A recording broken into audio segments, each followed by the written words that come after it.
So if you've been watching Yellowjackets the past few years, you know that the writers made a big to-do about a hard-to-identify member of the team running through the forest, falling into a punji trap in the cold open of the show, and dying as a result,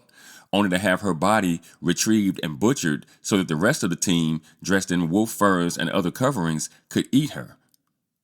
And if you guys have been following me here, then you know I had a real issue with that decision, narratively speaking, that I thought it was the writers manipulating the audience to keep them engaged over the long haul in a way I felt crossed over into super gaslighty type writer tactics.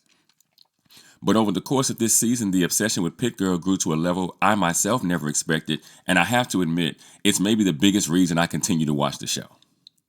Now, at first, I thought it was Mari. Maybe as early as season 2, and you guys can check previous Yellowjacket videos I've made here on the page and see that that's true.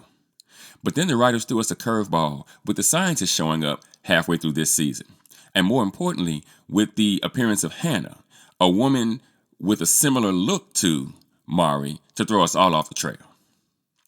And if you guys have been following me here, then you know that when Hannah showed up unexpectedly, I changed my mind about who I thought Pit Girl was. Not unequivocally, but enough that I thought it was more likely than not that Hannah was Pit Girl instead of Mari.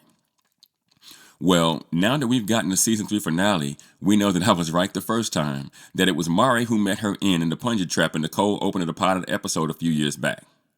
And even though it happened a season before I would have let it happen if I had written it, I have to tip my hat to the writers here, not for being infallible as it pertains to this season or this story as a whole, but for, in this case, a very well played sleight of hand.